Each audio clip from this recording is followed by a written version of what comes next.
सुदामा जी से बड़ा धनवान कोई होगा जिसकी साक्षात लक्ष्मी नारायण सेवा कर रहे हो? क्या उसके जैसा धनवान पूरे संसार में कोई हो सकता है? सुदामा जी गरीब थे कि धनवान थे? अब आप लोग निर्णय करिए। सुदामा जी सहमे हुए बैठे रहे। कुछ देर बाद प्रभु सुदामा जी को हाथ पकड़ करके अपने अंतरंग कक्ष में ले गए, निज सिंहासन पर विश्राम कराया। विश्राम करा करके भोजन आदि कराया और फिर भगवान सुदामा जी से पूछते हैं, दादा इतने दिनों बाद आए हो, इतने दिनों क्यों नहीं आए? तुम आए क्यों नहीं? अच्छा ये बताओ, तुम बचपन में बाबा बैरागियों जैसी बातें करते थे, तुमने विवाह किया है कि नहीं? कहीं बाबा बैरागी तो नहीं बन गए? तो सुदामा जी कहते हैं, लाला विवाह किया है। अरे तेरी भाभी ने तो यहाँ भेजा है। अच्छा भाभी ने भेजा है? भाभी ने भेजा है तो कुछ ना कुछ मेरे लिए जरूर भेजा होगा। तो सुदामा जी कहने लगे, लाला हम तेरे लिए क्या लाते हैं? हमारे घर में क्या है जो तेरे लिए हम लाते हैं? भगवान ने सुदामा जी से कहा, दादा जब से आए हो मैं देर से देख रहा हूँ यह हाथ को कछु चिपकाए रखो है। क्या यह हाथ में कछु दर्द है गई है का?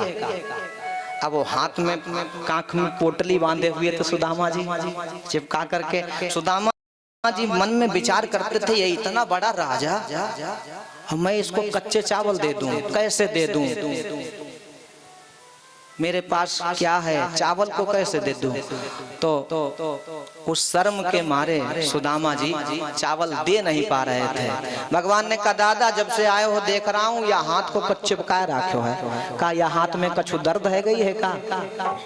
सुदामा जी ने कहा, ना लाला थोड़ी दर्द है, ठीक है जाएगी। भगवान ने कहा, लाओ हम सही कर दें। सुदामा जी ने कहा, अरे ना ना लाला कोई बात नहीं, अपने आप सही हो जाएगी।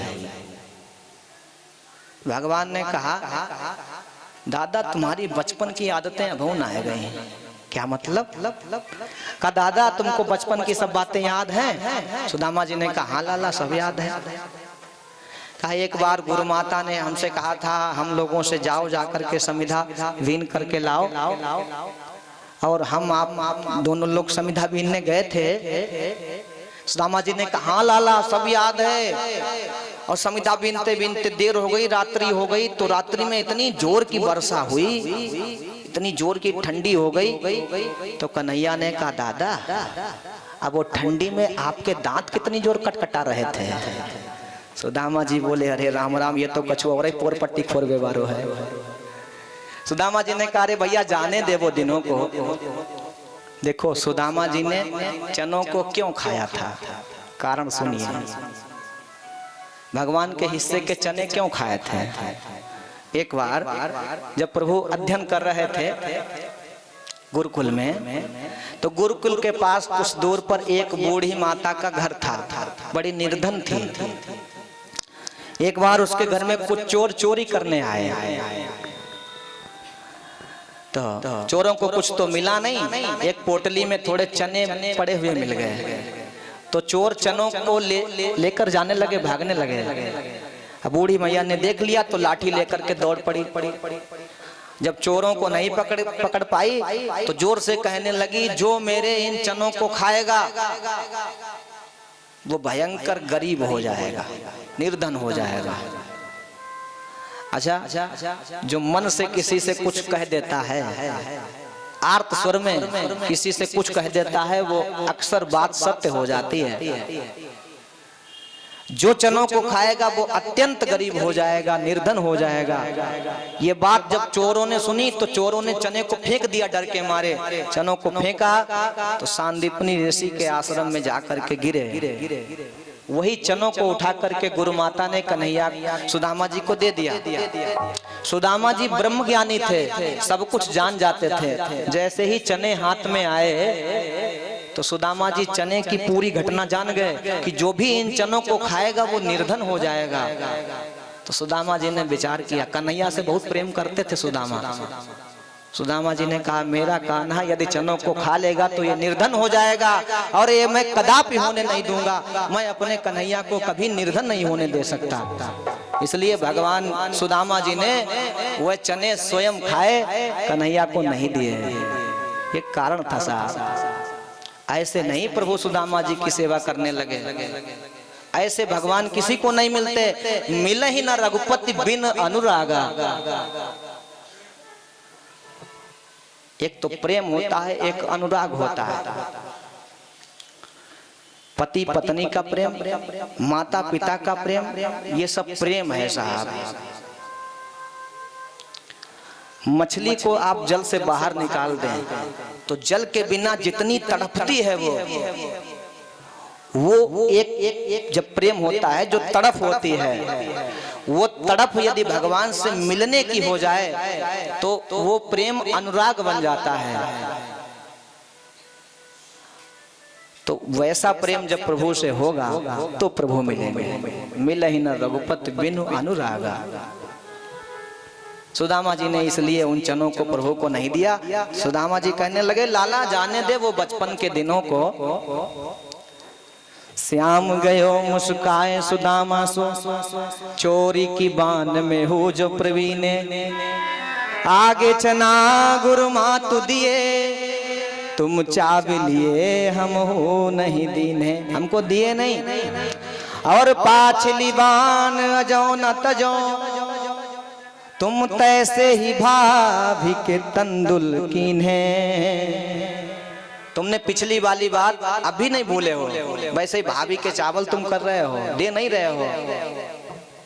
सुदामा जी ने नहीं दिए तो भगवान ने जोर से एक झटका मारा, तुरंत बगल से वो चावल की पोटली को प्रभु ने खींच लिया। सुदामा जी तो सहमे हुए बैठे हैं। भगवान ने उस पोटली से एक मुट्ठी चावल निकाल करके खा लिया। तो जब एक मुट्ठी चावल निकाल करके खाया, उसके बदले में प्रभु ने अप्रत्यक्ष रूप से, इनडायरेक्ट रूप से सुदामा जी को एक लोक का सुख प्रदान कर दिया। एक लोक का सुख प्रदान कर दिया। दूसरी मुट्ठी जब खाने लगे तो रुक्मिणी जी ने हाथ पकड़ लिया। ये हाथ पकड़ने के कई कारण हैं।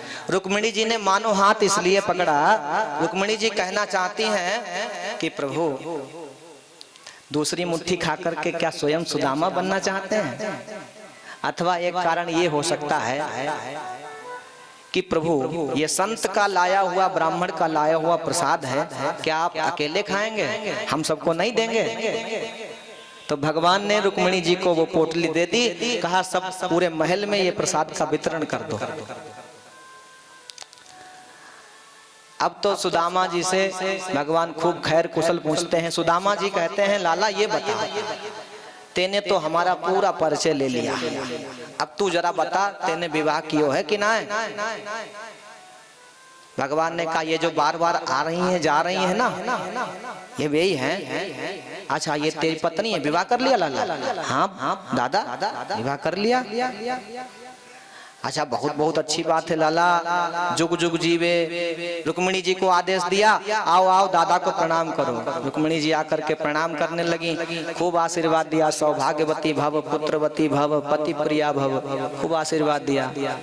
पीछे से सत्यभामा आ रही हैं। सुदामा जी ने कहा लाला ये कौन है? कन्हैया ने कहा दादा सब यही हैं। अरे दो दो विवाह कर लिए, बड़े ठाठ हैं तेरे। तो भगवान ने इशारे में मन में कहा देखते जाओ अभी।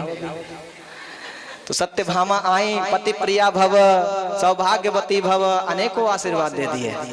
पीछे से मित्र वृंदा, लाला अब ये कौन है? भगवान ने कहा दादा पूछो मत, सब यही हैं। इसका मतलब 10-20 विवाह कर रखे हैं का? भगवान ने कहा दादा मुझे बतावे में शर्म आवे। बोलो राधे राधे। अब तो सबकी लाइन लग गई। सौभाग्यवती भव, पति प्रिया भव, पुत्रवान भव, आशीर्वाद देते देते हाथ दुखने लगा, बोलते बोलते गला बैठने लगा। संख्या हो गई जब 1000 के पार, तो सुदामा जी हैरान होकर के अवरुद्ध कंठ से बोले लाला तेरी लीला तू ही जाने, अब तुम एक बार में बता दे कितनी है। तो सबको एक बार में ही वरदान दे दूं। कन्हैया ने कहा दादाजी मुझे बतावे में शर्म आवे। तो सुदामा ने कहा तो बतावे में शर्म आवे, अब मेरे प्राण निकले जावे। बोलो राधे राधे। तो सुदामा जी से भगवान ने कहा दादा चिंता मत करो, बता देता हूँ, लेकिन क्या करूं, शर्म लगती है। दादा कैसे विवाह हुए यदि सब बताऊंगा तो आप मेरी गलती नहीं देंगे। हाँ लाला तू बताए दे, तेरी कोई गलती ना है, तू तो बताए दे कैसे, कितने विवाह किए हैं तेने, कितनी पत्नियां हैं। तो सुदामा जी ने कहा दादा 16,108। सुदामा जी से भगवान ने कहा दादा 16,108। सुदामा जी ने कहा अरे राम राम भैया बड़े ठाठ हैं तेरे, इतने विवाह कर रखे हैं। लाला इतनों को तो आशीर्वाद देते देते मेरा काम तमाम है जाएगो। एक काम कर, ये सब तेरी अर्धांगिनी, तू सबको अर्धांग, तू ही आकर के मुझे प्रणाम कर ले, तू ही मुझे आकर के प्रणाम कर ले, तो सबके आशीर्वाद मैं तुझे ही दे दूं, सबको लग जाएगा। तो सब रानियों के बदले में गोविंद ने सुदामा जी के चरणों में आशीर्वाद प्रणाम किया। सुदामा जी ने ढेरों आशीर्वाद सबको दे दिए। इस प्रकार से भगवान ने सुदामा जी को खूब प्रेम किया। रात्रि बीत गई, प्रातः काल हुआ तो सुदामा जी ने प्रभु से कहा लाला अब मेरी इच्छा है अपने घर को जाएं, तेरी भाभी प्रतीक्षा कर रही होंगी। तो कन्हैया ने कहा दादा कैसे कहें, मेरी तो इच्छा है कि और रुक जाओ। सुदामा जी ने कहा नहीं लाला मुझे जाना पड़ेगा। जब जाने लगे देखो भगवान ने जब चावल को खाया था तो सुदामा जी के घर एक संदेश भेज दिया था। क्या संदेश? एक संदेश तो भाभी ने भेजा था सुदामा जी की पत्नी सुशीला ने, और एक संदेश भगवान ने सुदामा जी के घर भेज दिया था। भाभी ने कहा एक मास द्वैपाख में 2 एकादशी होए, मेरे घर गोपाल जू नित्य एकादशी होए। तो भगवान ने नेत्र बंद करके ध्यान लगा करके सुदामा से कुछ नहीं कहा, संदेश भाभी के पास भेज दिया कि होनी थी सो है गई, अब आगे ना हो, और भाभी तेरे महल में नित्य द्वादशी होए। अब एकादशी का व्रत 2 बार आएगा जरूर, इच्छा हो तो कर लेना, ना इच्छा हो ना करना, हमेशा द्वादशी बनी रहेगी, खूब भंडारा भरे रहेंगे। सुदामा जी ने संदेश भेज दिया। इधर जब भगवान ने संदेश भेज दिया, इधर जब सुदामा जी जाने लगे द्वारिका से अपने घर को, तो सुदामा जी ने कहा कन्हैया से लाला तेरी भाभी से क्या बोल दूं, क्या कह दूं? तो कन्हैया ने कहा दादा भाभी से मेरी राम राम कह देना। सुदामा जी ने मन में सोचा भैया ये देवे वारो ना है, ये कछु देवे वारो ना है। फिर मन ही मन विचार करने लगे अरे मेरो सखा इतनो बड़ो राजा और मुझे अपने सिंहासन पर बैठायो, अपने निज आसन पर मुझे विश्राम करायो। सुदामा जी जब भगवान के रूम में कमरे में उस सिंहासन आसन पर लेटे हुए थे उनके सेज पर, तो सुदामा जी को ऐसा लगा जैसे क्षीर सागर में शयन कर रहे हों और क्षीर साई भगवान उनकी सेवा कर रहे हों, ऐसा लगा। तो सुदामा जी ने मन विचार किया कहाँ मैं इतना निर्धन और कहाँ ये इतना बड़ा राजा, मेरी इतनी सेवा की, मुझे इतना सम्मान दिया, ये कौन सा कम है। यदि मुझे कुछ दे देता तो शायद मुझे अभिमान हो जाता, मैं कन्हैया को भूल जाता। और ऐसे मन को समझा करके जाने लगे। अच्छा लाला तो हम चले। भगवान ने कहा ठीक है दादा फिर कैसे कहें, अब मन तो नहीं है विदा करने का, लेकिन क्या करें जाना पड़ेगा। अच्छा लाला तो ठीक है हम जा रहे हैं। भगवान से कन्हैया ने कहा दादा अब की बार जब आना तो भाभी जी को लेकर के जरूर आना। जाने लगे। जब पहुंच गए सुदामा जी अपनी नगरी में, तो क्या देखते हैं, जहां पर झोपड़ी पड़ी हुई थी वहां पर एक सुंदर सा महल बना हुआ है। सुदामा जी दूर खड़े हुए महल को देखने लगे, मन में विचार किया मेरी झोपड़ी कहाँ चली गई। इतनी देर में उस महल से सुदामा महाराज की जय, सुदामा महाराज की जय, ये जय जयकार सुनाई पड़ी। तो सुदामा जी ने सोचा काऊ मेरे नाम का राजा होएगा, मेरे नाम का कोई राजा होगा जिसने मेरी झोपड़िया को फेंक करके सुंदर महल बना लिया होगा, तो उसी राजा की जय जयकार हो रही होगी। बोले वाले सुदामा कुछ समझ नहीं पाए। थोड़ी देर बाद सुदामा जी की धर्म पत्नी रानी जैसा वेशभूषा बना करके सखियों के साथ आरती की थाली सजा करके सुदामा जी की ओर चल दी। तो सुदामा जी को लगा कि ये महल की कोई रानी होगी, मंदिर में कहीं आरती करने जा रही होगी। तो सुदामा जी की ओर बढ़ी तो सुदामा जी थोड़ा साइड में हो गए, किनारे हो गए। तो सुशीला फिर सामने आकर के खड़ी हो गई।